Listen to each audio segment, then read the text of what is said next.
Welcome back to the BFR Podcast presented by Sports Mockery. My name's Dave. You can follow me on our Twitter at Dave_BFR, all socials actually. Joined by my co-host, Ficky. You can follow him on all socials. It's Ficky Baby. Check out my work on sportsmockery.com. Multiple articles a week.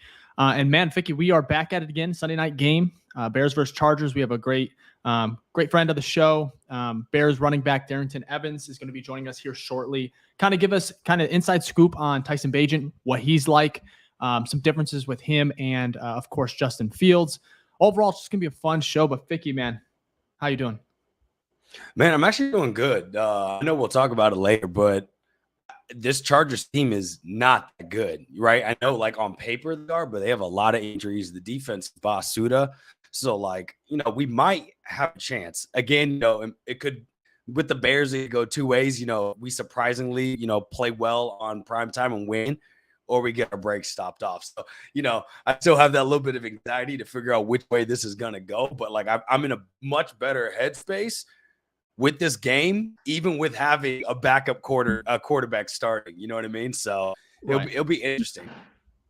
How about you, Absolutely. though? Yeah, I know you have some interesting facts on the Chargers defense, and we'll get to that in a little bit, maybe as to why or how Tyson Bagent might be able to play. So again, we're going to get to the Bears Chargers preview later on in the show. Maybe we'll ask Darrynton, see how he's feeling as well. Obviously the team's preparing. It's only Tuesday, so a little bit of ways to go until Sunday night. But either way, it's going to be fun. Ficky, I guess if you guys have questions in the chat for Darrynton Evans, go ahead and put them in the chat right now. That way we can maybe at the very end squeeze a few in there. Because Darrynton, of course, is going to be he'll be on here for a little bit, but obviously it's game week, so he's prepping, and we don't want to take too much of his time. And if you have any questions right now to kind of pass some of this time until Darrynton gets on with us, you can go ahead and throw them in the chat too. Ficky, do you have anything you want to talk about? Oh, well, no, we actually have a question already. Hopefully I didn't mess up your name here, but Seguthor Good Johnson. Let me know where you're from, though. And I think you actually, is this Norway? I think you've been on here before. But his question is, will Eddie Jackson be back on Sunday? And that is a good question. We won't know the final injury reports, Friday, typically. And that really kind of tells you, who's playing and who's not. So I would say he's more likely not playing than playing, but that's only based off the information we have so far. But, they keep things tight sealed until the very end. So my guess is as good as anybody's. Yeah, absolutely. So I have no idea, but we would love to see him back for sure. Even though Elijah Hicks, I've kind of been hard on Elijah in the past. He didn't play. Let me put it this way. I wasn't looking at the screen being Elijah, come on, bro. He had some good plays. So, if he kind of keeps up that play where it's kind of, where it almost I view him like an offensive lineman. Like when I view these backups, I view you as an offensive lineman. In essence, if I don't hear your name, I'm like, okay, quality job. You know what I mean? You probably didn't blow something up or have a big play on you or things like that. When Seguthor said he's from Iceland. Oh, that's fire. Dope. Thanks for hopping in. We're international, Dave. We're all over the world. So hey, yeah, that's a good question. Not. The Bears are, but we appreciate everyone, that's tuning in from wherever you are. No, it's really cool to, there's so many Bears fans that are they're everywhere. It's global. It's just part of it. They travel. Yeah, absolutely. They're going to be traveling on Sunday. I bet maybe 60% of that stadium is going to be Chicago, maybe even more. It's also it's also the LA Chargers. Their fan base is already kind of iffy. So yeah, no, we'll see either way. But we do have Darrynton Evans on. We're gonna go ahead and bring him on. It's live. Let me see here. Make sure you can hear us. Yeah, hey, Darrynton. What's good? What's up, man? What's up, man? I'm chilling, bro. I'm chilling. Appreciate y'all for having me. Thank you, man. Are you still in the hotel? Thanks for taking your time out of the day to hop on. No problem. Yeah, man. I'm still in the hotel, man. I've been in the hotel since July, so this is the new norm for me right now. Yeah, that's crazy, well, man. Hopefully you can call Chicago home. That'd be pretty cool. You're here with us in 2022. Yeah. But first of all, Darrynton, am I saying we're saying your name correct, right? Yeah, you are. I've heard it on the broadcast, but I'm surely they're not getting it wrong, and we know they have the phonetic spelling or something like that. Yeah. So Anyways, Darrynton, first of all, thank you for hopping on the show. We appreciate it. We know it's game week, so you're taking time just to kind of hop on with us and Bears fans. So we appreciate it. First of all, what is it like being back in Chicago, man? Man, I ain't gonna lie, it's weird, bro. Loved it last year. Thought I was coming back after the season, and then things took a turn differently, and I ended up being in 1, 2, 3, 4 other organizations within a couple of months, man. And then to come back here in such short notice, man, it's kind of shocking, but shoot, exciting at the same time. Absolutely. Darrynton, how hard is it to just like hop on a plane and like, oh, here we go, I got to prepare? I mean, it was maybe 2 weeks before, and then you're literally getting plenty of snaps. You know what I mean? You go from bouncing here, and then it's like, no, you're going to be one of our main contributors, which you were last week. So how hard is that? Like, how do you mentally get yourself ready for that? I mean, it's tough. Because I would say, like, literally the story that everyone asks now is like, literally I was in Miami at the time with the Dolphins. And I watched the game versus the Commanders where everybody went down. But I figured everybody would be back. Really wasn't thinking too much of it. So I was getting ready for our game versus the Giants in Miami. Literally just picked up my wife from the airport in Miami. And then I get a call on Friday at like 6 o'clock. Mind you, I had practice earlier in the day. And my agent calls me. He's like, yeah, so I got some good news. Somebody wants to sign you to active roster. And I'm like, yo, like games are in like 2 days, like a day and a half. Who's calling trying to sign me to active roster right now? And then once he told me, I was like, it makes sense. Okay, like I get it. Right. But man, it's tough because like I said, I was preparing for another team. Mine wasn't on it. Literally just picked up my wife from the airport, and literally next day had to leave, and kind of just figure out life at that point again. Do you think a familiarity with the, obviously with the scheme and the playbook from last year, being on the team, for the full season, do you think that contributed to it? Like, was that like the highest factor of what kind of brought you back, you think? I mean, outside looking in, a lot of people would think that, but you got to think, man, every year, every team is different. Whether it's players, whether it's coaching staff, whether it's scheme, like, everybody wants to grow. So, it's some similarities from last year. It's some similarities from past offense I've been in. But at the same time, it's like once I go to another team and me being on 4 different teams, learning 4 different offenses, look, everything from Chicago was outside of my head. Like, that's not my focus anymore. So you could say the familiarity helped, but at the same time, it's like, there are other guys out there that they just felt maybe could have helped them, but at the same time, with how quick everything needed to go in, and then you got to think about how dudes affect the locker room, like how dudes would get along with the running backs in the room, the running back coach, the offense, the team, like all that stuff plays into it too. So definitely it helped them probably make that decision, but I feel like it's also everything outside of that too. That's so impressive. I mean, literally you drop things and pick things up. Like, you're learning new playbooks and offenses all the time. That is remarkable, while dealing with the other hard things that the NFL brings to the table. So like it's crazy. Like, still closing on my apartment in Miami, so it's like life doesn't stop, but at the same time I don't have any time to like try and figure that out. Like everything up here is like they're just focused on everything up here. So the good thing for me is I got a good support group. My wife's been able to help me. My parents been able to help me handle everything else. So, for guys who don't have that, man, things can be way, way harder. Yeah. All right. So, Darrynton, first of all, like switching playbooks, like I do that in Madden sometimes, and it's ridiculously. I'm like, I don't want to. End up going back to it. I can only imagine what real life is like, having to go from the Miami offense to Chicago. But we want to kind of get to a couple questions just from some of the comments here. So Joe, he said, first of all, congrats on the win. You played a very, very good game, almost 50 yards, actually over 50 yards, total yards rushing and receiving. But he said, who was your favorite running back growing up, and what style do you enjoy to run? Yeah, so my favorite running back growing up was LaDainian Thompson. LT? I like watching LT play. He's shifty. catch the ball out of the backfield. He runs hard, does what he do. But at the same time, another player I looked up to, because a lot of people don't understand. Like when I came out of high school, I didn't sign as a running back. In college, I signed as an athlete. Like came to school with the understanding that I could play anywhere. So initially I was supposed to come on as a defensive back. We ended up at App State, we ended up signing like 6 DBs in my signing class.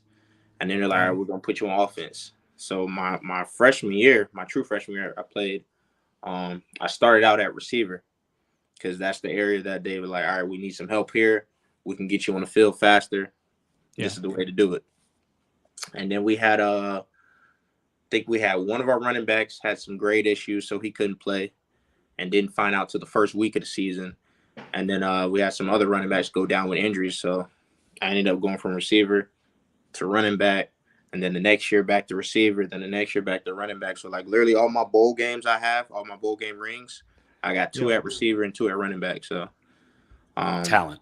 That's crazy. All over. It reminds me of Tyler. Didn't Tyler Scott end up not? He ended up playing. He didn't play receiver, like because we had him on the show early, like in the off season, and he mentioned that he didn't play receiver till college. And we were like, what? Like the talent though. You're not even playing the position, and then you can just go to the NFL for it. Like you just picked it up. Like, this is what I do. That's like great. one of the guys I looked up to kind of did the same thing, like Percy Harvin. He kind of was one of those the gadget Vikings guys. Used to torch us all the time. Vikings. Oh my gosh.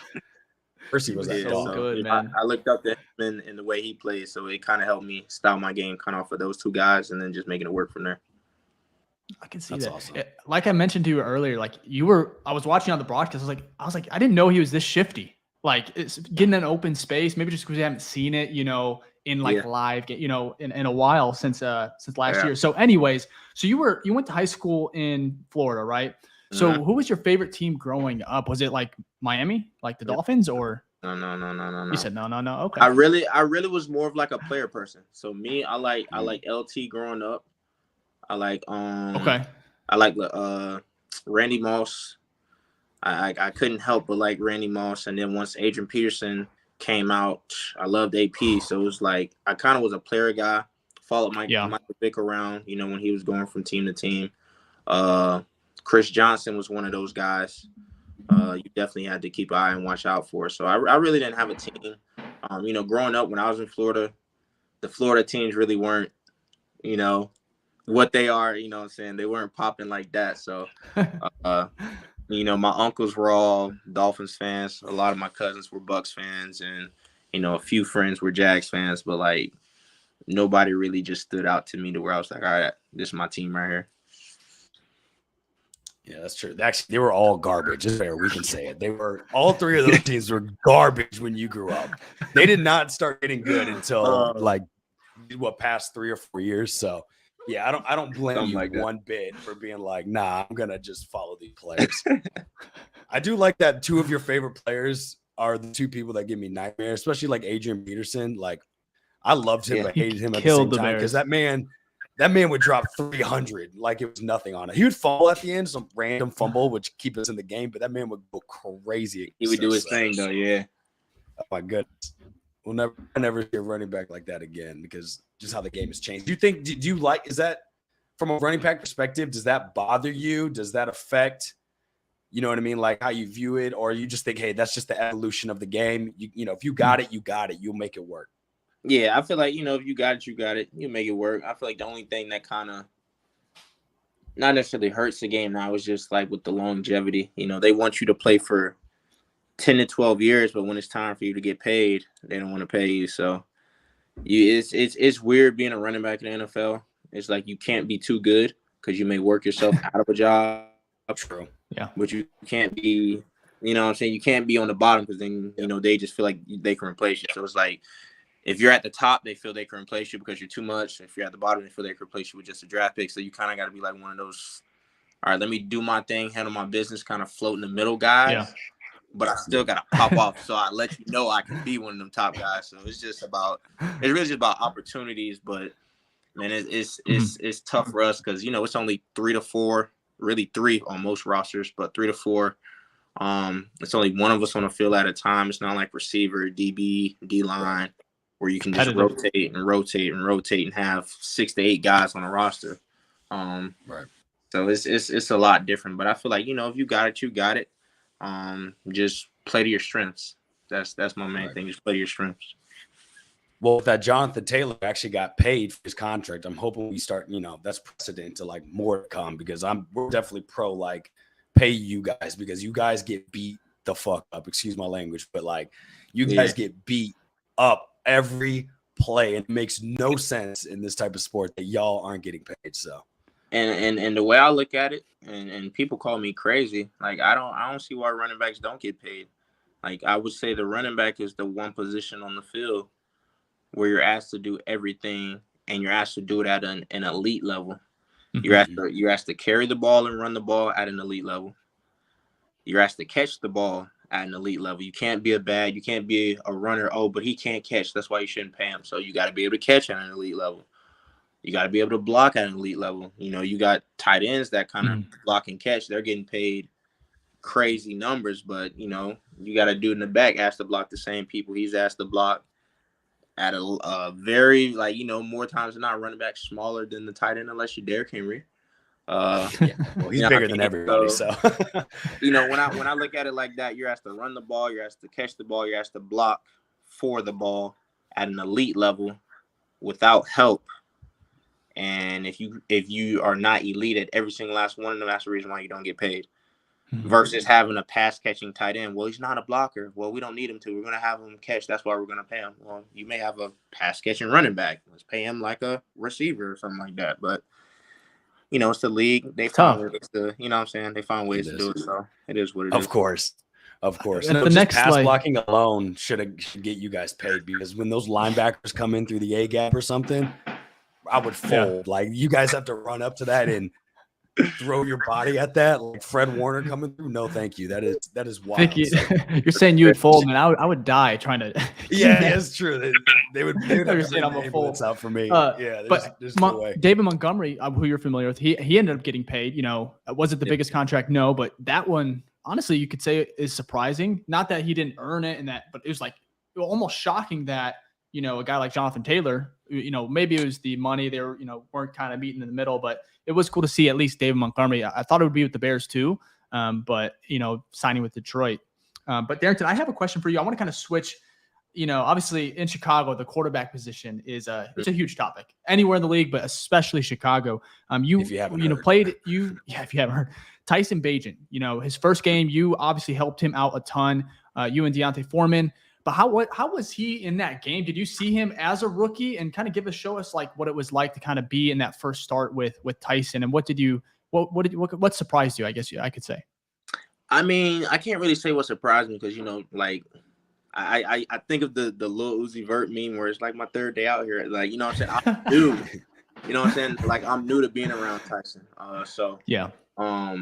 I wasn't able to see him during OTAs and everything, and seeing him go from wherever he came in at to where he is now. So I can't necessarily say anything about growth or, where I see his strengths and everything. Like, I'm kind of still trying to figure everything out for me right now. But, I would say, like, based off the game, like, I feel like he did what he was supposed to do. Like, he managed the game well. Well said. Took care of the ball, and, just put us in a position to win a game. That's all you ask for a quarterback in the league. Thank you. Absolutely. No, I was gonna say, I mean, you nailed it directly. The point is to go in there and win the game, and that's what he did. So, look, I don't look. At the end of the day, I don't care if he had 2 passing attempts or he had 30 passing attempts. As long as we get the W at the end of the day, that's all that matters. Which has been rare. It's which is fair. That's why I'm like, I don't understand where they're like, we want, like, some people would rather have a pretty loss than like an ugly win, and I'm like, no. We won 2 games in 2 years. Like, I'll take any win possible. It doesn't make any sense. You got to think about it right now. How long y'all been Bears fans? Too long. It's like a walk, man. Like birth. All right. So in week 10 of 2009, what was the quarterback's stats that game? That's true. Man. Week 10, 2009. That's Grossman Jay Cutler wasn't there. Cutler wasn't there yet. No, he came in 2011, 2010, so just after. You see what I'm saying, though? No, trust me, Well, yeah, we know. There's a long list of quarterbacks. You know what I'm saying? At the end of the day, like how the quarterback played doesn't really matter as long as he got the win or the loss. Like you're gonna when you look at the record, that's all you're gonna look at. All right, did we win this game? We won this game. All right, cool. We lost this game. All right, now let me look at the stats. And I feel like when it comes to like people like who are stat people and like stat watchers who really don't watch the game, I feel like they take away like a lot of the appreciation for the game itself when you got people who literally just look at box score. Like it's crazy. Like even this past week, I'll just use me for an example. Like you see whatever the stats you said at the beginning, but you know, I feel like if you watch the game of how like Deontay, me, like how we kind of just fed off each other the whole game, you kind of see like, all right, he's going and he's doing his thing. All right, like let's match that. All right, I just made a play. All right, hey, bro, you got to go and match that. So it's like when you can kind of get a feel for how the game's going and understand like how people are affecting the game outside of looking at a box score, like you can kind of tell like what kind of game it was versus just, oh, this person had 2 receptions for 15 yards, but you didn't see all the big blocks they made. You didn't see all the, you know, everything else that helped contribute to a win. So I don't know. I just feel like people gotta watch games and watch tape and actually understand what's going on tape to kind of really, you know, get a true feel for what's going on versus just being a box score person. I don't know. That's like my one move. Absolutely. And you don't get the weight of how big the play was in the moment. You know what I mean? Like it could have been if you only had 2 receptions for 13 yards, but one could of them was 7 yards on a big 3rd and 6, you know what I mean? That kept the drive going where we scored a touchdown. Like that's huge. You know what I mean? We see that because we're watching the games. But, you know, outside people, well, he only had 17 yards. What is that? You know what I mean? It's like, no, he made some crucial plays. And that's honestly, you nailed it, right? How Deontay and you guys ran that game. I know Tyson did his thing, but without you guys, we don't win that game. I'm sorry. Like Tyson was able, they were able to game plan Tyson well because the running game was working so well. And you guys weren't just like running for 2 or 3 yards here. You guys were really pounding the rock. And, you know, I think Deontay got the angry run scepter. So like, and you know, you got some big plays as well. Dope. Hey, let's go. Yeah. So like it was great runs. I want to say this though, the offensive line, Tevin Jenkins, Lucas, but there was one run. I think it was Deontay. I'm not sure, but it was on the left sideline and these guys were just killing dudes. Like there's about 3 Raiders that died on that play. Yeah. There's a screen, I think, to Deontay. Yeah, and then Deontay finished it off with, you know, you guys were both running hard. And one thing that I was talking to a couple of my friends here was just there was no drop off, you know, not saying no drop off in regards to like Herbert and Johnson. Like you guys came in and maybe even played better. Like the way that you guys were feeding off each other, there was just, you know, Deontay would go out, take a little bit of a breather, you'd come in, and there was just no break for the Raiders. Like they were just getting, you guys were running hard. The offensive line, first of all, like I said, the #1 rushing attack last year for the Bears, and it's really starting to show. I think the last 2 or 3 weeks right now, we have the number 2 rushing attack in NFL. We're top 5. We're top 5 overall right now, league in rushing. And the quality of that's with Fields being out for 2 weeks or a week at least. So you guys are definitely dogs for sure. Darrynton, I want to bring up Justin because you know him a little bit more than Tyson, obviously, just because you mentioned it. You weren't here at camp. You didn't get to see Tyson all the way through. But Justin, playing with him last year and just knowing the type of quarterback that he is, there's a lot of questions like, you know, is he a franchise guy? And I don't expect you to answer that, but like, what are your thoughts on Justin as a quarterback and just as a player in the NFL? He was an NFL top 100. You know, I think he was 70. What was it, Ficky? 73 voted by the players. Like so anyways, the talent's there, but do you believe he is a franchise quarterback as far as terms go in the NFL? They just said you weren't going to ask him and then asked him. That's first. Yeah, my bad. It came to my mind. You get what I'm saying. It's all good, though. What are your thoughts on Fields, man? Look, when it comes to Justin, I feel like Justin's like a one-of-one talent. Like, you have everyone, like everyone's going to have an opinion on everything that goes on.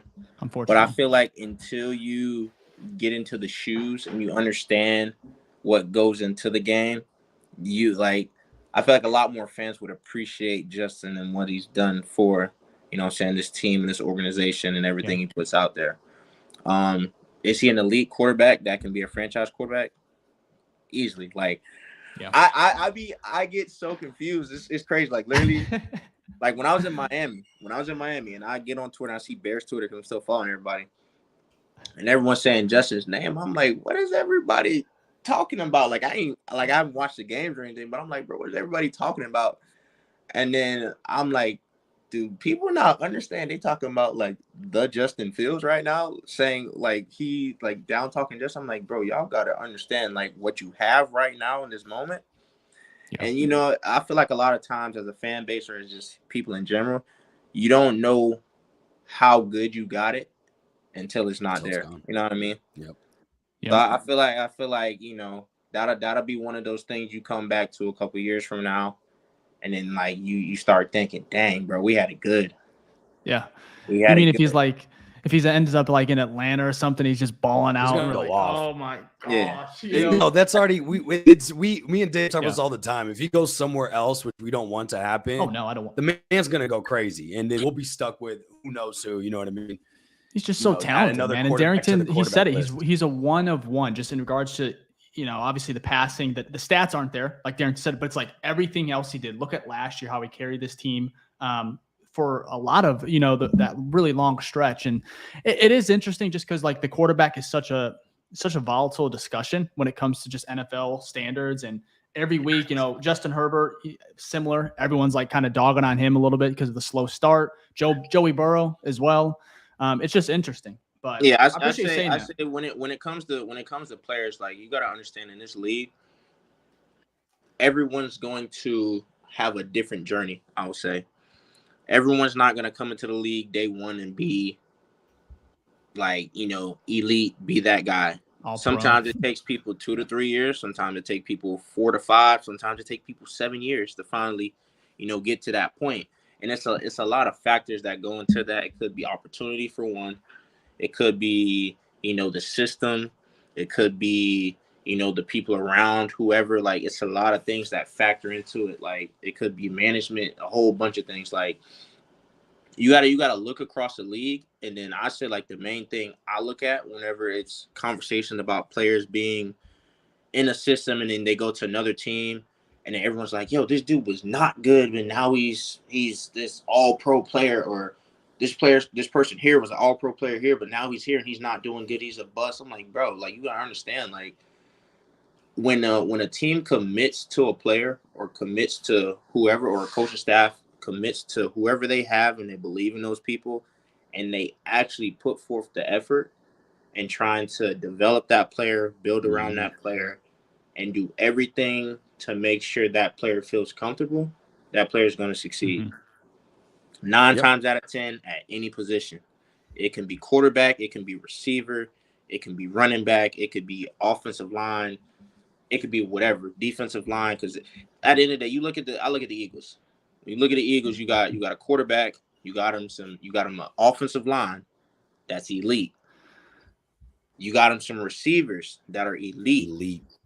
You got him some running backs that are elite. But also on the flip side, that defense. When you look at their defense, the D-line is elite. So, you know what I'm saying? Like, you got things to build on to where it's like, yeah, it didn't happen overnight. Things take time, but at the same time, it was a plan put in place.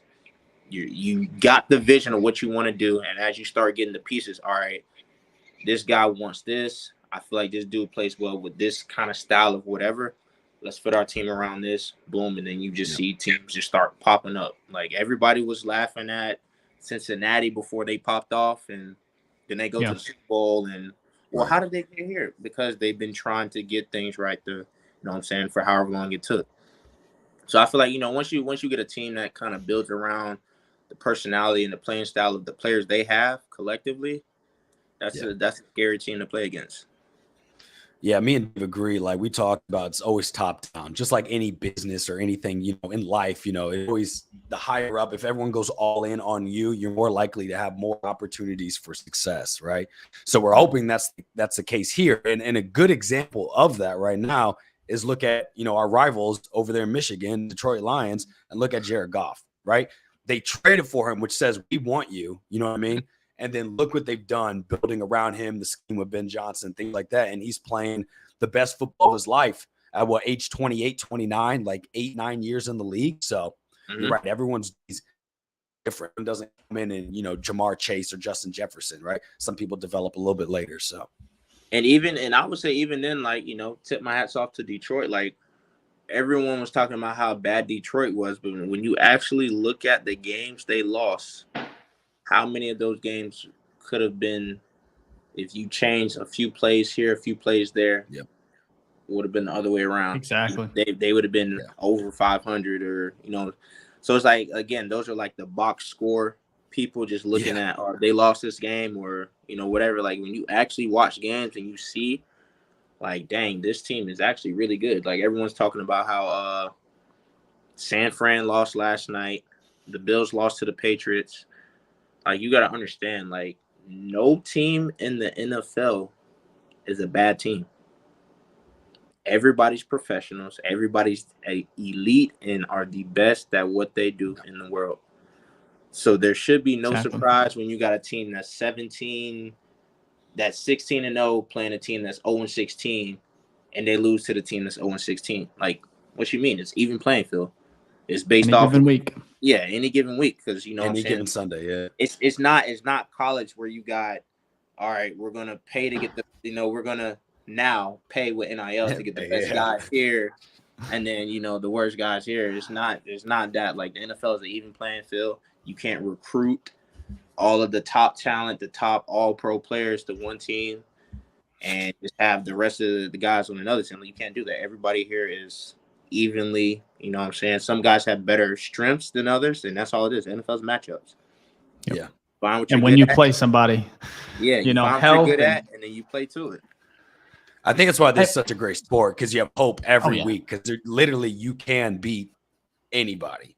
Like, you can literally. I mean, look at the Vikings. You said it like last night. I mean, who really thought the Vikings were going to beat the 49ers yesterday? Not the Vikings. Well, there you go. That's awesome. Hey, so Darrynton, I want to get to, obviously, me and Ficky, we both play Madden. You obviously play as well, man. So first of all, where can we find you? You stream. I know you've been doing on Kick. Are you still on Kick? Or are you on Twitch? I'm on Kick primarily now. Kick's been doing a good job of helping content creators grow, and helping everyone try and do it full time. That's something long term. Once football is done, I definitely would love to be on that side, doing some things full time, streaming and stuff. So I feel like Kick's a good spot to do that. Twitch as well, either or. Like, I'll probably end up being on both still, but everything for me, all socials, it's live, ITZ, LIV with 3 E's. But the gaming side of things, it's fun over there. I kind of use it as a way to engage with fans. Like, any questions you want to ask, pull up, come to my chat anytime I'm live. I talk to everybody. I got a whole Discord. We talk throughout the whole day. Anytime I'm not in meetings or in practice, like, I probably talk to them more than I talk to my family. So, I've been doing it since my rookie year with COVID year, because it's like, you got to think, when I came into the league, we didn't have fans at camp. We didn't have fans at games. So it's like, my way to engage with fans was through gaming, through social media. All right, let me turn my camera on. Instead of you going to Sports Center or whatever platform this is, posting this stuff about the game, we just play the game. All right, I'm about to boot up a stream. Y'all come here, let's vibe. You know what I mean? Yeah. So I feel like that's kind of the way I've done it. I have fun with it. I meet a lot of people across the world. They come to games telling me, yo, I got signs of people saying, yo, I watch you on Twitch, I watch you on YouTube. Yeah.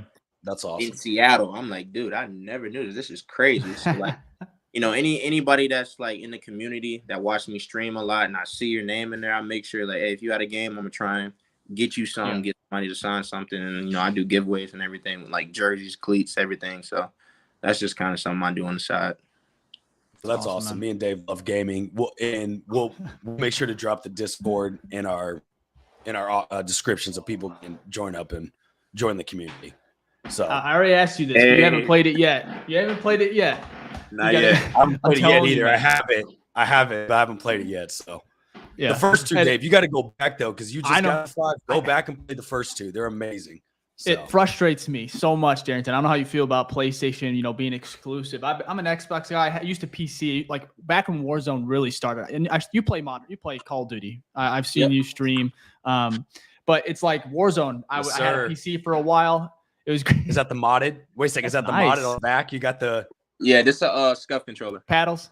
Yeah, that is. Yeah, Okay. yeah, I got paddles on mine too. I saw that. So They're very similar. Scuff. I used to have like a light blue one, but way back in like 20. I think it was Infinite Warfare. Like way back in those days. Yeah. Right now, I've been using the Elite controller, the Elite 2 for Xbox. But Those are dope. Scuffs kind of look like PlayStation controllers almost. Like they're very similar. They do a good job. But anyways, good job. so Darrynton, go. as far as franchise mode, I know we got to get you out of here, but do you Ficky's big into franchise? I am, here and there, but are you into that as far as Madden, like the franchise? I was until I started moving around. Okay. So like generally what I would do every year is whatever team I'm on, I do a franchise mode of that team and kind of just build around it with myself as like one of the main players. And just kind of have a story throughout the whole year. So I do week 1 with whatever team during week 1. Let my Twitch and Kick community live stream watch it. Tell me what they want to do. All right, what's the goal for this game? Do y'all want to get 100 yards receiving or 100 yards rushing? So it's kind of like that's fun, whatever the chat wants to do. 9 times out of 10, that's what we're gonna do. And then I turn that into a YouTube video, push it out. Turn that YouTube video into TikToks, push it out. So yeah, I do that, but also I do it. It's a business as well. Yeah, you know what I mean. It's I cool. do it on NCAA. I got the mod of that, but that's the mod 14 stuff is home. So can't wait for that to come out. Yeah, I do a lot of dynasty rebuilds on there. With team. Oh yeah. Yeah, I did. I ended up doing one with Colorado once Coach Prime signed there, and that I did pretty well on YouTube. So I'm pretty into the franchise stuff. And look, I can connect you with some of the Madden guys on YouTube that do franchise stuff. So just let me know. Absolutely. Yeah. Big franchise. I'm in like an online community that we've been doing for like 2 Maddens now with like a full league, 32 people. So yeah, we're all about that stuff. Gotcha. One of my, I'm sure you've heard of him. One of my TD Barrett on YouTube. Yeah, he's a huge Titans fan. So once I got drafted to Tennessee, me and TD linked. Because you were drafted by Tennessee, like what you said, Kobe, or 2020. I think it was like third round. Fourth round. Yeah, that's. So first of all, I guess we'll end with this, Darrynton. We got to get you out of here. I know, but as far as just tell me why Chicago is the best place you've been in the NFL. Like why is it the best team? Is it the vibes? What is it, man? No, for real. What is your favorite team that you've been on, and what is it like just playing for coming back and playing for the Bears? Look, you might get me in trouble with this one. I would say I'm not gonna say the best. I'm gonna say the craziest experience I've had. Because I gotta be completely honest with this one. Because I tell the dudes in the locker room, like they ask me like the different teams I've been on and how it is. But I feel like even as a Bears fan and as an NFL fan, everyone kind of already thinks that. But like the craziest thing I've ever seen was in Buffalo, bro.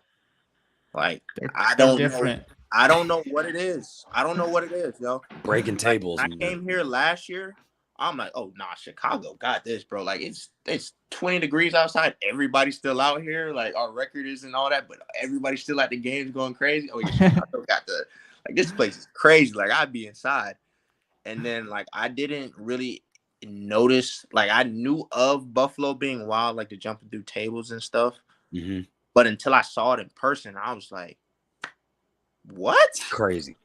So like bro, we had camp in Buffalo at a college.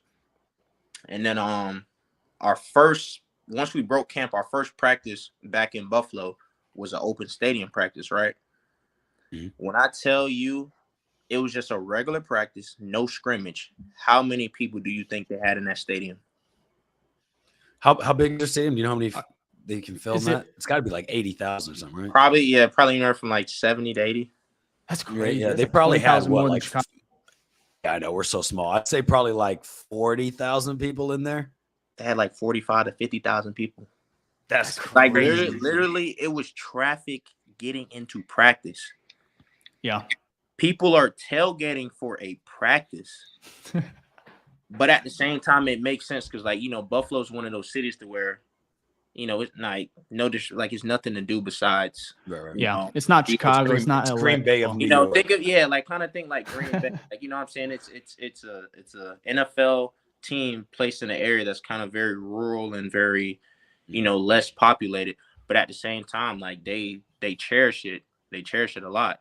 So like seeing that, it made me like appreciate the teams I have been on. Like I've been in some great places, yo. Like here, even my little bit of time in Miami was like, especially with like, everything going on with all the players they got. Like I actually like, it makes me appreciate like, like my journey. Like I know I've been all over the place the last 12 months.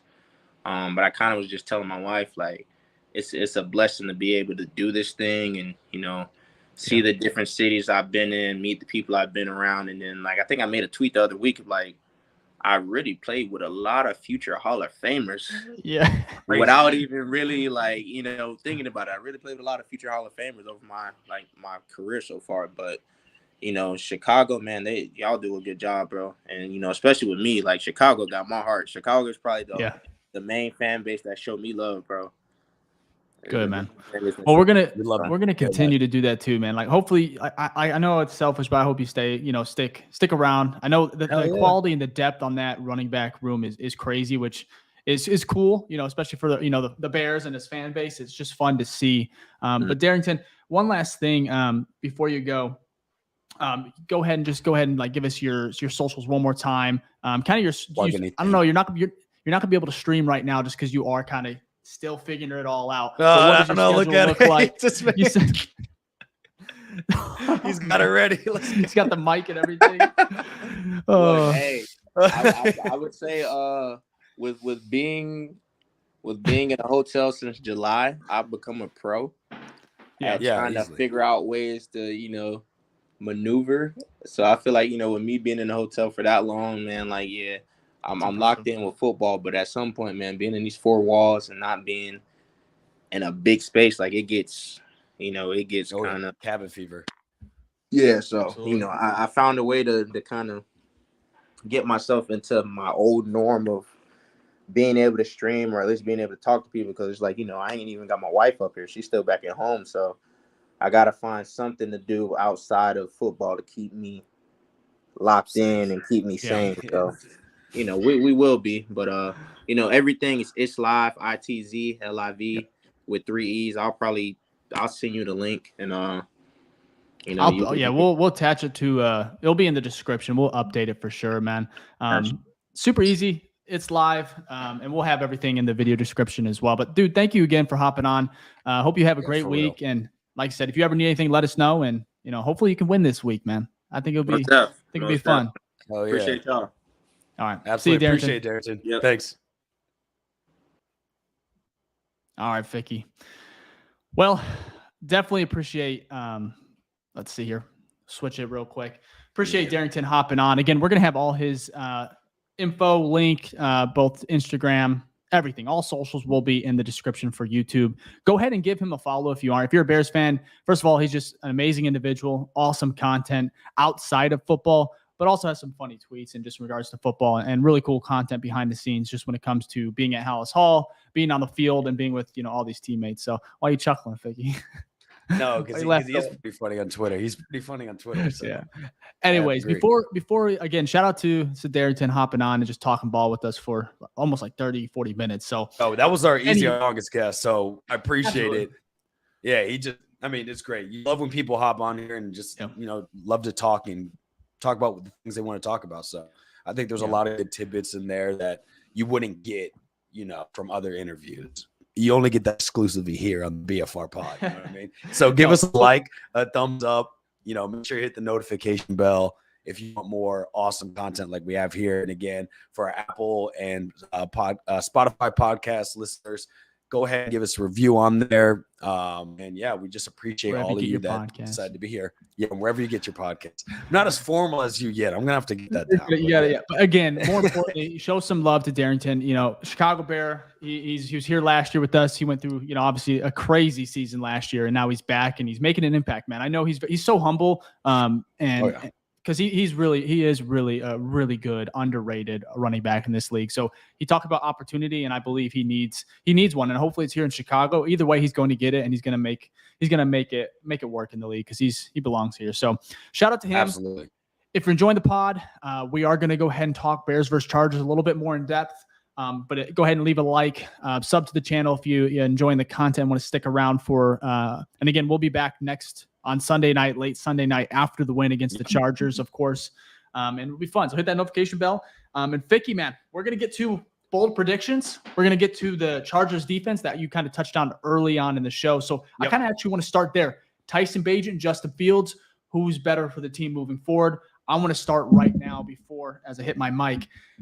What is the Chargers defense looking like? And how are we feeling Tyson might be able to do? What can he cook up on Sunday night football? Yeah, so let's assume, right, because Fields is doubtful. So let's assume that he is going to be the outright starter, and that's the case. This Chargers defense, I think right now is ranked. If you look at points allowed, I think they're 22nd in the league with how many points they have allowed. I think they have the 29th ranked rushing defense or something like that. So that pairs well with we're a top 5 rushing offense, and we went back. In the beginning of the show, I talked about what. Or even Darrynton said, right? Tyson came in and managed the game, right? The play calling helped with that, and then obviously him executing. If we want to see similar results, I think we're going to need to do similar things that went well, and that is rushing the ball well, right? Which aligns with this pretty bad, I would say, defense, right? They have good players on there, like Bosa, obviously, Derwin James. They have Khalil Mack, but when it comes to actual execution, they have not been able to do it so far consistently in the 6 games that they played, and that's why they're 2-4.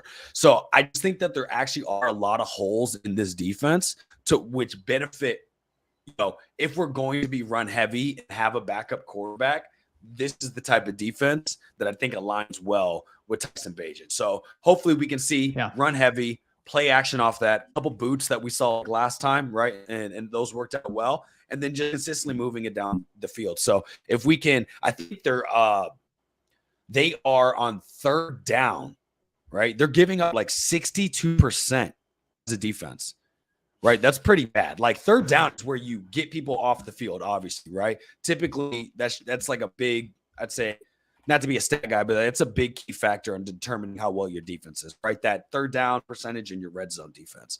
So they give up that much. And then also in the 3rd and 4th quarter, on 3rd downs, they give up even more, which is 70%. So even in the crucial times in the second half, they're not doing it. So with all that said, it does. I just want us to know that the team that we just faced, the Raiders, even the Commanders previously before, our 2 wins were against better defenses. So I don't think it's too far-fetched to think that the top 5 rushing offense, right, can run the ball down this bottom 10 defense and bottom 5 rushing defense. You know what I mean? So, yeah. Well, I want to flip it here to the offensive side of the ball, because the last 2 quarterbacks, Sam Howell, no offense to him, Brian Hoyer, longtime vet, been in the league, but Justin Herbert is a different type of player. Obviously, he struggled a little bit occasionally this year, but the Chargers have the 12th overall best offense according to PFF. So obviously their defense is lacking. You kind of question it. You kind of mentioned it. They have the 27th worst run blocking defense on PFF, according to PFF. So this is just a different kind of grading scale. Everyone knows Pro Football Focus, so take it with a grain of salt. Some people love it. I like some stats on there, some more than others. Their overall defense, let's see here. According to PFF, they are 26th. 21st. Oh, 26. Wow, yeah, even worse. So they are graded at 60.7. To kind of put that in perspective, the Bears are the 29th.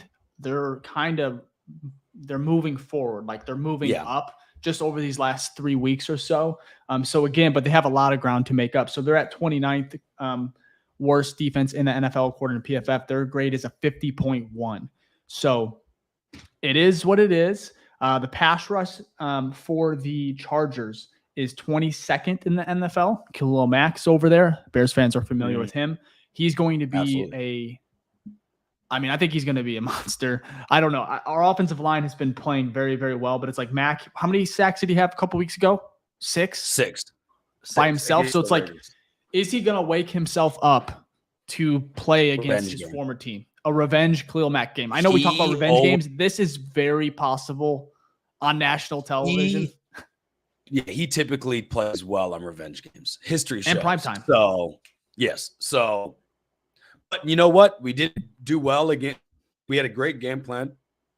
versus Max Crosby. And I think Max Crosby right now in his career is better than Khalil Mack. Not like as a career as a whole, but like I think he's been, he's more in his prime. And obviously there's a big age difference there. But yeah, so if we can play similar game plan, similar style, then I think we can come away with this win for sure. Absolutely. Well, again, their defense, Chargers, I think we have Bryson here. He said it perfect. We'll get to Alexis here in a minute, but got to stop Herbert. And that was I was getting to is the offense is going to score. I think they're going to score points against this Bears defense. Even though it's been playing better, I just think Justin Herbert is going to be able to he's going to be able to pick it apart a little bit, have their moments, have their drives where I think they're going to put up at least 20, 24 plus points against the Bears. I'll be shocked if it's less just because I think they are a potent offense. And the Bears defense, as good as it's looked, they have not played a Justin Herbert type quarterback in a little bit here. So I think the last best quarterback was Mahomes. Yeah, here's a big one though, because we're looking at, we talked about injuries injuries that are happening. The big one is their center. Their center is a really good center in the league. Corey Linsley. With games, with him in, they average 27 points per game. Without him, they've been averaging 19. So it's obviously not the same. I think that's right. But basically, I think he's out, and then also Mike Williams is out as well. So, well, at least, again, we don't know until Friday, but I think Mike Williams is on IR still this week. I think Eckler played last week, so I think he'll be back. But they are missing some pieces on that key offense. Obviously, I do agree. Herbert is that dude, right? He is the best quarterback this defense has faced, minus Patrick Mahomes so far. So, they will be put up to the test. But the good thing is I do feel very comfortable about this rush defense. The rush defense the past 2 weeks has played well against, Josh Jacobs. The O-line wasn't terrible. But they've played well in the past 2 weeks, including we've seen a lot improvement with Zach Pickens and Javon Dexter in there. I was watching a bunch of 22 where obviously they're still rookies and whatnot, but they've significantly improved from what we've seen in week one. As they should. That's what you want to see. Yeah. Right. And then obviously TJ Edwards is balling out this year against the run, even against the pass. Edmonds too. Those linebackers, Sanborn, I'm cutting you off. Sanborn playing great again. Good God. No, the linebackers are good. Really surprising us. I want to get to Alexis Jade real quick, which I believe, if this is the Alexis Jade on Twitter, on Bears Twitter, she has the Chicago Bears podcast. I think it's Chicago. SHE playing words there, but go ahead and check her out. But she has a great comment here. Looking like Bagent's chance to show off his arm this Sunday. Chargers will be expecting horizontal game, need to go vertical. I kind of agree with that 100%. Ficky, what do you think, man? I'm more like just run the ball first. If that works, then you're going to be able to do whatever you want. Let's make it easy. They're going to be able to. Yeah, I think so too. Well, any given Sunday, right? We just talked about that, but on paper going in, it looks like the matchup is in our favor, right? So I would want them to get that run game, and then I think we will see more vertical passing if that run game is working, to be honest, because I don't know if they'll be ready for it, and I think they'll build on the offense from the previous weeks.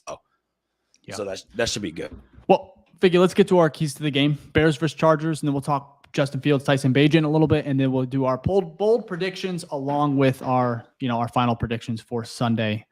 So, gotcha. Ficky, I'll let you start, man. What's your first kind of key to the Bears, I guess, pulling a win here on primetime?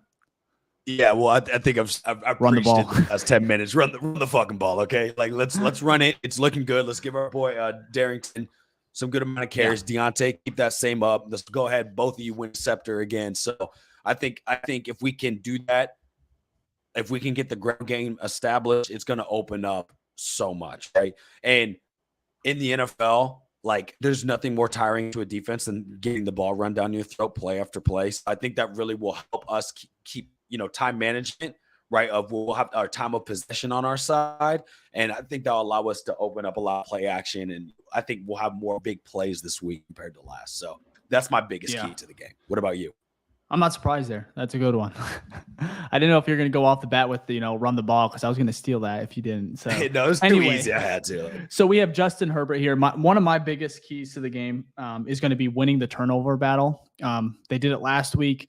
They're going to have to. So Justin Herbert, for his stat line on the year, he is at 67 67% completion percentage, 15 over almost 1,600 yards, 10 touchdowns, only 4 interceptions, 97.1 QB or rating. So it's like he's struggled a little bit, but those are some still good stats. And Justin actually has more touchdowns than Justin Herbert, and he's played one less game. I'm not trying to say anything there, but I just find that surprising.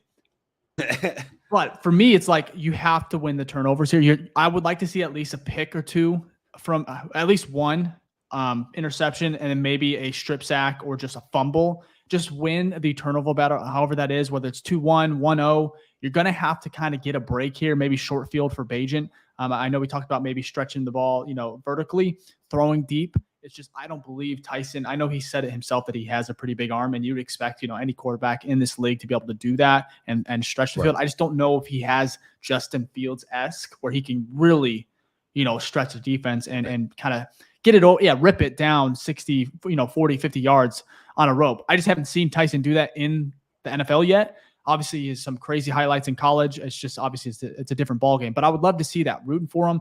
I want to see them kind of have some electric plays outside of just dink and dunk and everything like that. Even though it worked, I just don't know if it's going to necessarily work against this team where they have some film on Tyson now, right? They understand kind of what he's going to do. So for me, it's like win the turnover battle. And that starts with Tyson keeping, I know we're saying stretch the field, throw it downfield, but it's like, you got to win this turnover battle. Otherwise it could get ugly, in my opinion. So that's my first key. Second key, Ficky, or do you want me to go? I'm good. Actually, I got to just comment because this is what I was actually going to go with. I say, let's get DJ Moore going. You know what I mean? So thanks, Bryson. We're thinking the same here, but like, let's get him back to the 8-7 receptions type of game. If he can kind of take over, he doesn't need to go yards.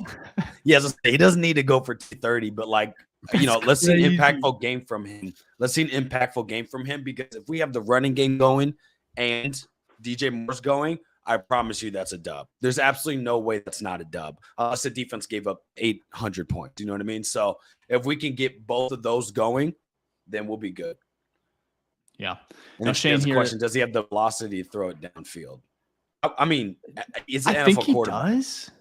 Yeah. But it's like, there's windows, even throwing deep down the field where you kind of have to, I don't know. We'll see. It's hard to not feel like he can't just because it is, as you said, an NFL caliber arm and quarterback. So, But DJ Moore, I love that because I'm looking at the stat line, that 230 game where he had 230, 8 receptions for 230 yards. I mean, 3 touchdowns. That is crazy. That like a couple of years, we're going to look back and be like, he really did that. He really did that. So I would love to see it. He had 54 yards. He actually had 8 receptions against the Raiders, but only for 54 yards. Again, that's why I'm like, that dink and dunk, they have it on film now. They know.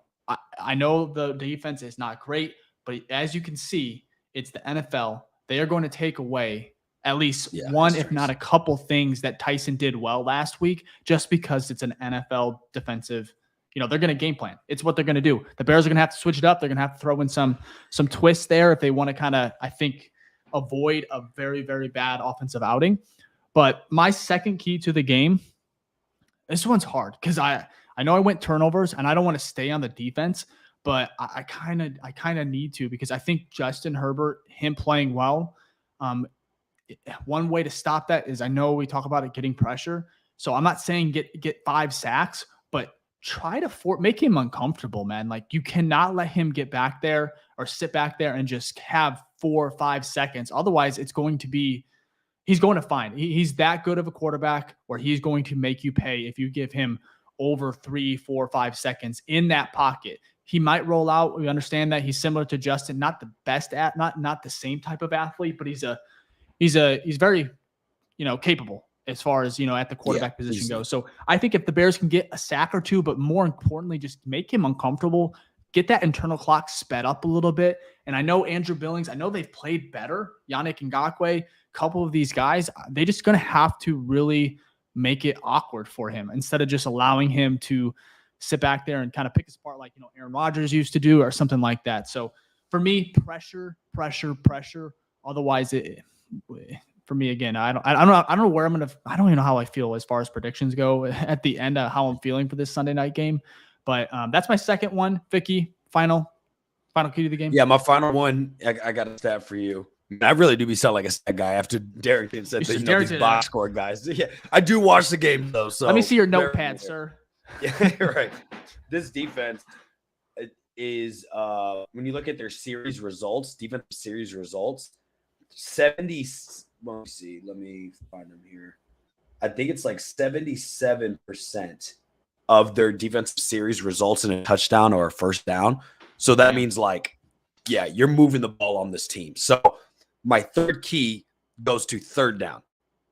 We need to have an efficient third down conversion rate, right? Because how I expect us to win this game is not big plays, right? If Fields is in, I'd be like, look, it may not be that we convert all these third downs. It's just like Fields makes a crazy run. Fields makes a crazy throw to DJ. Like, that's more big play type of game. With Tyson, it's going to be a lot of running. And even still, if they try to shut off the short passing, there's going to be some short passing. So I feel like if we can convert and have an effective, conversion rate on third down, let's just say 13 series, we go 8 for 13. Like, that's how you win the game. You know what I mean? So third downs, converting those, not having a drive where you go 3 and out or a first down and then 3 and out. Like, let's march it down the field, get in field goal range, or if not, at least we're playing the field position game. You know what I mean? We can't be having those 3 and outs. We got to give ourselves, allow for the time of possession, right? Because it benefits that, helps the field game. And then obviously you start to get in field goal range and now you're getting points on the board. So that'd be my third and final key to the game. We kind of stole what I was going to talk about, was just time of possession. I think the Bears, that was my final key, is just obviously being able to run the ball is huge, and they won't be able to, win the time of possession if they don't run the ball, unless they're getting turnovers, like I talked about earlier. Right. So I won't go with time of the possession.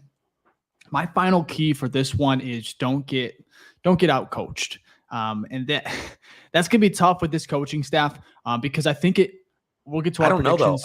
I don't know though, because I know Stanley is on the hot seat. Is it Staley? So, yeah, Staley, yeah. But again, needs to be an ex-Bear.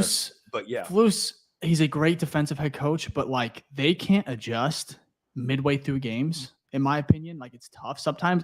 I haven't seen them do it consistently, at least. And so for I would this say one, it's better with Flus as the DC.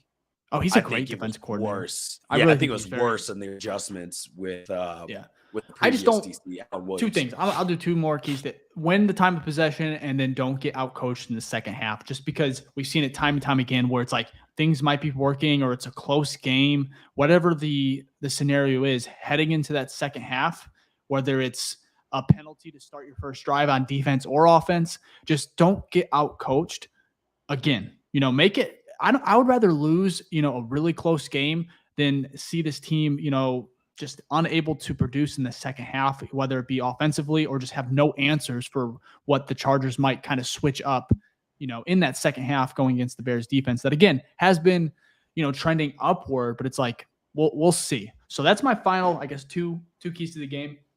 But Ficky, I want to move to Justin Fields, Tyson Bagent. Justin, if you're him right now, I'm not sure what you're thinking. I'm sure he wants to get out there. He wants to play. Of course. He's been a great teammate.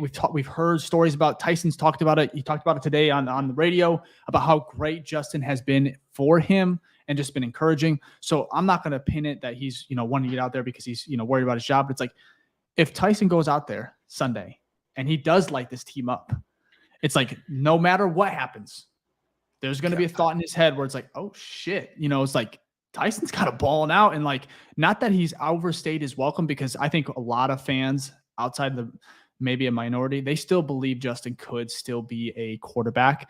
And some people obviously believe, his time might be up because of just the draft capital, Caleb Williams, Drake May. But I want to know what your thoughts are. Justin versus Tyson. Who would you want to play in this Justin. game?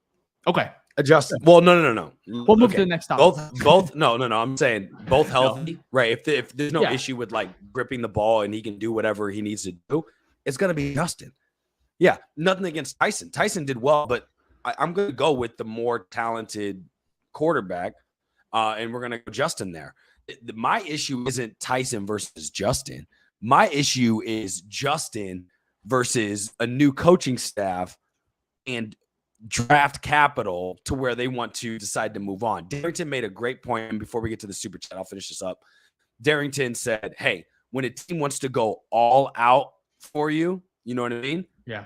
That's when you start to thrive. So the question that I have, which I don't know the answer to, is looking at this organization, what does Ryan Poles think of Justin Fields and this coaching staff? Does he think, oh, we're going to go all in for both? Does he think, oh, no, coaching staff's gone, Fields is the next guy I bring in, they're going to stick with Fields? Or does he think, total reset, and then now we go a different direction? So I think Tyson is going to be in this league for a while. I hope it's with us. I would love that because quarterbacks do get injured. But when it comes to comparing the two, I'm going to go with my boy Fields. I don't think that's a real controversy. And then before I get to you, let's bring up that super chat real quick from Tito again. Appreciate you, Tito. He said, I think we keep Fields and just build around him. Do what Detroit did. Goff sucked for a minute. The Lions built everything to set him up for success. Absolutely. That's, again, I always have to reiterate this because I'm not anti-Fields. That's what I want.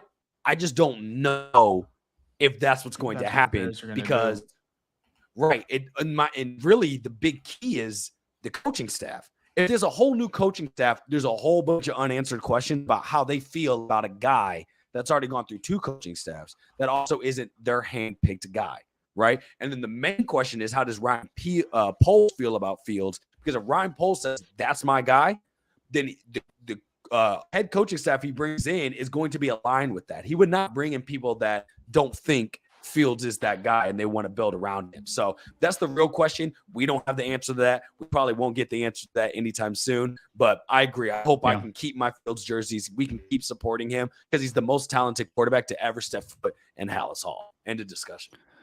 No, absolutely. I'm totally on board. Justin, if he was healthy, maybe if he was like 95%, I think he should play. It all depends on if he can grip the football and, actually throw a spiral. That's important, as far as playing quarterback on Sundays. So for me, it's like Justin, there was Adam Hogue. He pointed out a play that was very, very interesting. And I thought it was perfect analysis as far as just like being able to showcase what these quarterbacks do and do differently.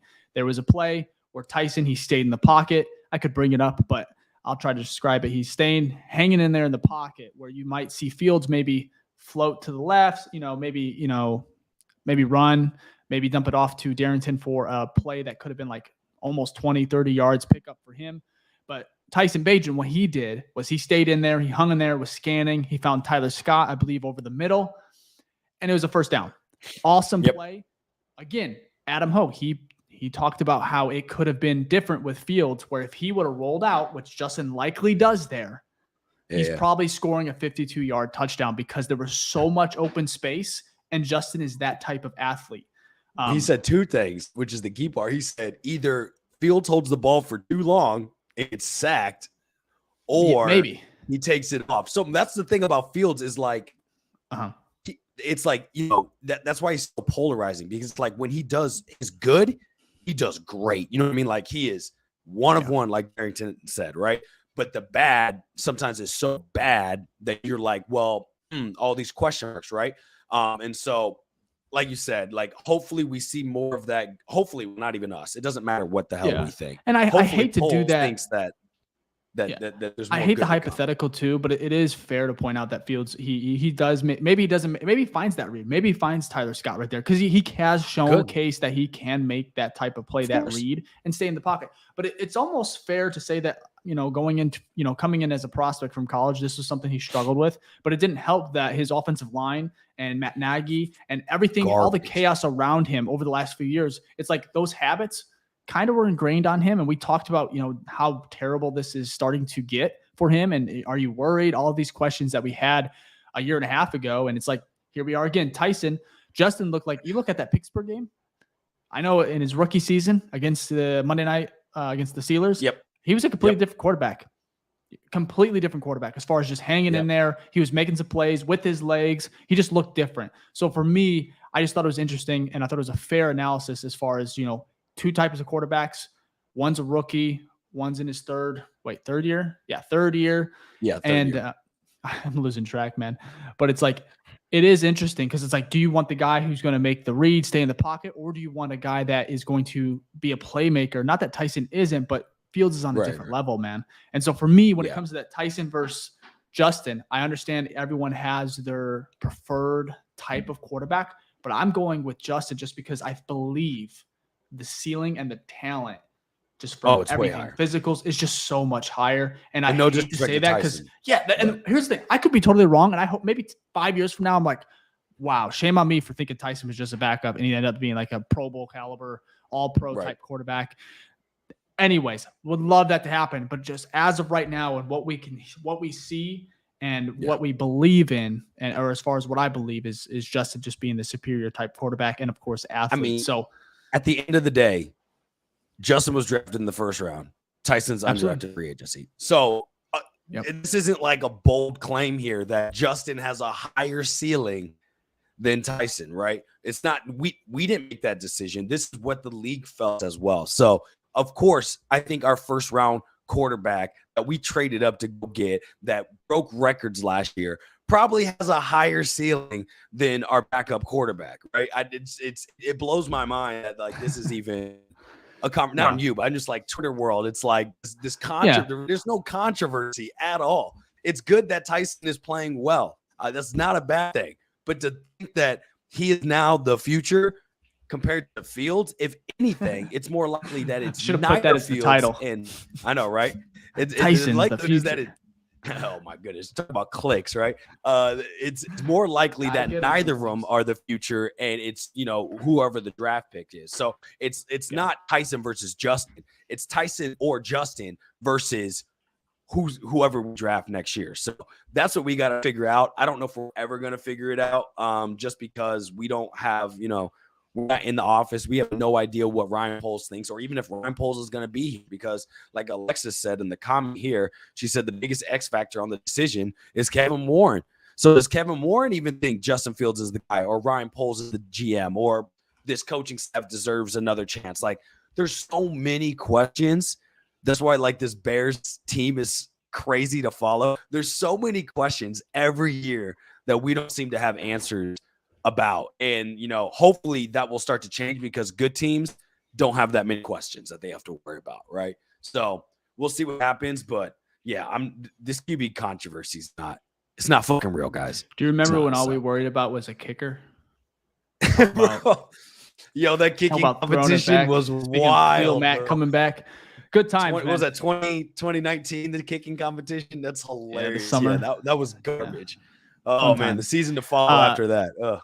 Evan, before we get to our bold predictions, long show, but Evan, member of our group chat on Twitter, awesome guy. But he said, did I miss Evans? Talking about Darrynton Evans. Yeah, he's at the beginning of the pod. So if you're just tuning in now, or if you're listening to the podcast on Apple, Spotify, beginning of the podcast, Darrynton joined the show for about 30, 40 minutes. Just really great conversation. Check him out again. We'll have all of his information in the YouTube description. And give him a follow. Just an awesome dude, great individual. And of course, sub to the pod.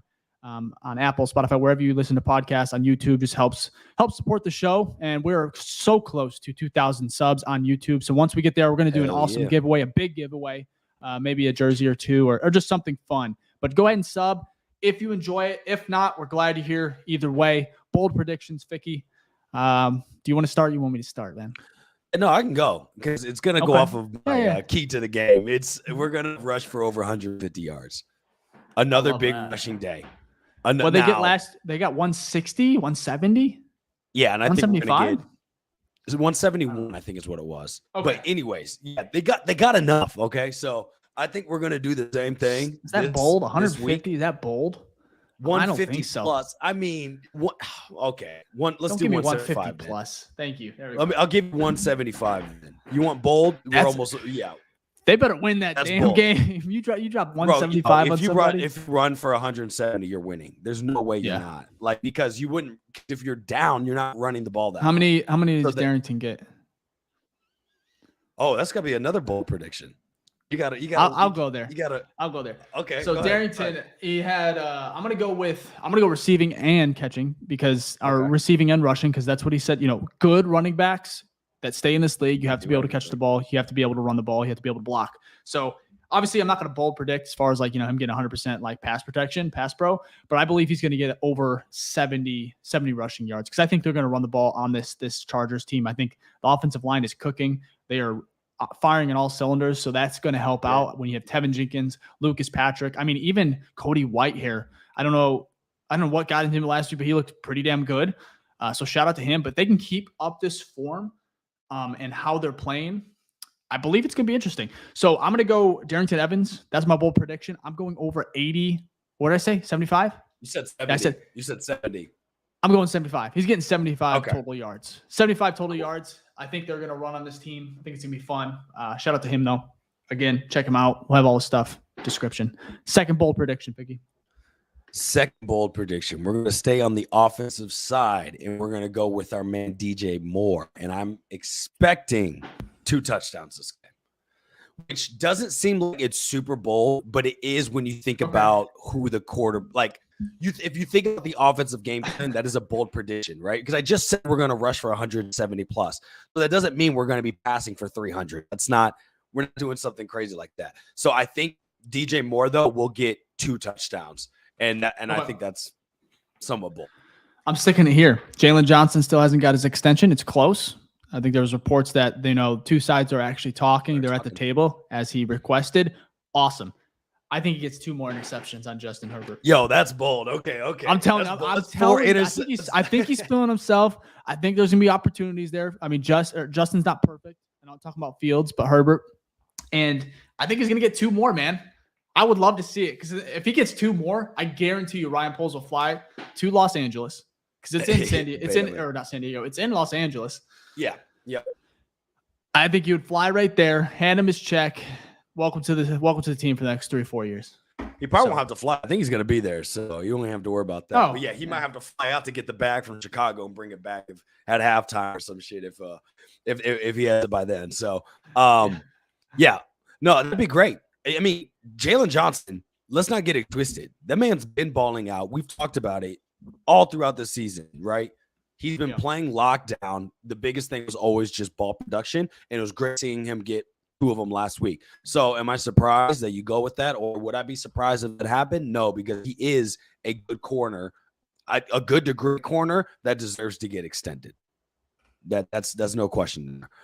Okay, my third bold prediction, my final one is actually we're going to stay on that side, and this guy has had 3 times this season where there are almost picks. Right there. He's read it well, but like either wide receivers kind of hit him, the balls kind of bobbled around, whatever. I'm going Jaquan Brisker is getting his first interception. He almost had one last week. This game. That's what I'm saying. And right? He's had, I think, like 3 or 4. Yeah. So I think he's getting one this week. His time is due. I think it's going to happen. I think him getting it and then him doing I love his little celebration. I think that's going to hype the team up. I also think it's going to be a clutch interception, not like something in the first quarter where you just get out. I'm saying like close game, right? Okay. Like maybe the Chargers need to march down to drive to like stay within it or to take the lead. Brisker getting a pick, then we'll march down and do our thing. So do the team celebration. I was going to do over and unders, but we don't have enough time for that. I was going to say, how many times do you think Jalen Johnson will take his helmet off? Because last week he took it off, twice? Well, if he's got 2 picks, like you said, it's at least 2. So he's saying that thing. Anyways, sure. My final bold prediction here. Oh, man. So I went with Jalen Johnson getting 2 picks. Went with Darrynton Evans. I'm going to go with I don't know. I'm going to go Cole Kmet. He's been kind of quiet. I think him and Tyson might connect a little bit this week just because he's getting a little bit more time. Say Tyson does practice, gets all the reps again this week. Yeah. I believe there might be a little bit more for Cole Kmet. And he always strings together, not just one, but he comes in 2s almost as far as getting touchdowns he normally in the game. Gets multiple. So I'm going to go Cole Kmet kind of gets back on the board. We get a couple baseball celebrations, So I'm going to go 2 touchdowns. Cole Kmet. Might be just for 20 yards, but I believe he's going to be in the red zone a little bit. With this running game, I think they're going to get to the red zone quite a bit against this Los Angeles defense. So I'm going to go our guy, Cole Kmet. And now we got bold predictions. Bold predictions. We got predictions. Bears, Chargers, Sunday Night Football. We already know the storylines. Justin Fields likely not playing. Tyson Bagent, can he still produce? Can he take this city by storm? And then we got Khalil Mack revenge game, and we got a get right game for almost the Chargers. They're reeling a little bit, so it's going to be interesting. So Ficky, I'm going to start here. and I'll let you kind of finish up the show with your prediction for the game. I believe the Bears are going to lose this one. I know. I feel like I'm bringing it down. After bold predictions, it kind of sucks to kind of, predict them to lose. But I'm going to go with a loss here. I think the Khalil Mack revenge game is going to be very real. When you're playing Tyson Bagent, who is a rookie, they have a week of film on him. I mentioned a couple times already during the podcast. I think it's just going to be a little bit of like an eye-opening as far as like, oh, shit, welcome to the NFL. Not it's going to be terrible, but it's like there's going to be a couple moments where veteran corners, veteran defensive ends, they're going to get to this guy. They're going to get to Tyson Bagent. But I think it's going to be close, man. I think it's going to be 24-21. I think it's going to be a real fun game as far as just seeing Tyson Bagent, kind of make some fun plays, maybe air it out a little bit. Secret Bagent, man. We got Kenny Gibbs in the chat. Anyways, I just think they end up losing 24-21 in a very, very close game, fun game. But I think we'll all be, extremely pleased and happy to see Justin Fields hopefully coming back in week 9? Or do we have a bye? Anyways, so I'm going to say 24-21. I mean, I hope I'm wrong, kind of. I don't know. Anyways, it's a weird feeling. I know we talked about draft, and it's hard for me not to be like draft capital, and it sucks. But it's like it's still in the back of my mind as far as, I don't care about ours, though. As long as the Panthers one is fine. That's all that matters. Yeah, you're even probably if we right. stick with Fields, we can flip it. You know what I mean? Like that's the only one. I want Marvin Harrison Jr., man. I do. That's why I'm like great. So maybe you can trade back that Carolina pick, trade back to 2 or 3. You could trade back to 2 or 3 and get it. That's what I'm saying. Anyways, that's another conversation. So Ficky, man, how are you feeling? Because I have no idea how you're feeling with this game or where you're gonna go. That's tough. That's tough. I know you want to predict them to win. But I've mentioned this defense, not ours. There's this dog shit. It is not good. This team, Chargers, have for the past 3 years, they've had one of the most talented rosters on paper, and they lose games. They lose. So I'm not scared of this team. Does that necessarily mean that we walk in and we stomp on them? I don't think that either. But for me to be like, oh, we can't compete with these guys, yeah, it can happen. So because of that, I'm going 24-21. Our Chicago Bears. I think we find a way to win it. I don't know how. Flip at this script here. Yeah, I don't know how, but it's going to happen. I think the running game is going to be Wow. Cario. I don't know why. I'm just gonna say his last name. No, I'm Cairo Santos. Cairo Santos. Yeah. I don't know what I just did to myself there. Trying to, I've said his name several times. First of all, top 7, top 5 kicker in the NFL right now. I don't think it's a stretch. Easily. We're gonna win it because of his. Is it a game winner, Vicky? Are you feeling like a game winner? Ooh, that's tough. No, I don't think game winner. Or just a late game winner. I think fourth quarter field goal. I'm going back to the Brisker thing. I know this is getting very specific, but they're gonna try to march down. You got the script. Herbert on game-winning drive or game-tying drives, clutch drives this season has been doo-doo. He has not been good. Okay, so I think we're up because we've been running the ball well. We, getting league time possession. They're gonna make their chance to, they'll get the ball back, try to make their chance to march down the field to win the game, and they're not going to. Something's going to happen. Brisker gets that pick. Maybe it's right there. Seals the game. Jalen Johnson gets one, maybe throws his helmet into the stands. I don't know. Either way, I feel that Bears will get a win here. And like Kenny said, we share it, but Dave, you got to believe. This is the game. I'm normally not very normally I'm pretty realistic, but this Chargers team just doesn't scare me because that defense is so bad. I'm sorry, you're 2-4 for a reason because your defense is that bad. Could we lose this game? Easily. We could lose this game easily. But to think that we also don't have opportunity, I'm not saying you don't, but to think we don't have opportunity to beat this team as one of the worst defenses in the league, come on. We're both 2-4 for a reason. That's how I view it. All right. So. Hey, prove me wrong. We'll see, man. Again, we'll find out. It feels weird not picking the Bears here. But like I said, I agree with everything you said. It's going to be a fun game no matter what. We're going to be recapping it late that night. No matter what happens, late. Who plays, whatever transpires, we're going to be here. So again, if you enjoy the content, you enjoy the pod, first of all, thank you for watching this episode, listening to wherever you listen to your podcast. If you're on YouTube watching, go ahead and hit that like button, sub. It helps that's the best way. It is the best way to support the podcast is just by hitting that like button, subbing. And if you want to go the extra mile, hit the notification bell. You can see when we go live again Sunday night against the Chargers. So anyways, Ficky, anything else before we get out of here, man? That you think of? No, not at all. We talked about everything again. Thanks to Darrynton Evans for hopping on. Really appreciate that. Hopefully, we can maybe get a chance for him to hop on again. Again, we'll have his stuff in the YouTube description. Hop on there, support him. He's a great streamer. During the game, tweet him now. Just tell him, anyways, just support him. He's just cannot say how amazing he is as just a football player, but more importantly, just a human being. Just a great entertainer as well on Twitch, Kick. And then Ficky, you can follow him. It's Ficky Baby, all socials. He has all his post-game recaps. He tweets during the game. Not as much as me. He's getting there. No, I can't, bro. My thumbs can't move that fast. No, you're getting there, man. It's fun. You can check us out, during the live game. Tweet us. Let us know how you're feeling. Ask us any questions on Twitter, whatever it might be. We enjoy just kind of interacting with you, building a community here on the BFR podcast. Again, presented by Sports Mockery. Check out all my work there. Bunch of great writers, bloggers over there as well. We got the Blackhawks, we got the Bulls. It's just a fun time, kind of to be a Chicago sports fan, trending in the right direction. But either way, we appreciate the love, the support, and we will be back again Sunday night, Bears, Chargers, and hopefully it's after a fun win. So we'll see you then. Hell yeah. Peace.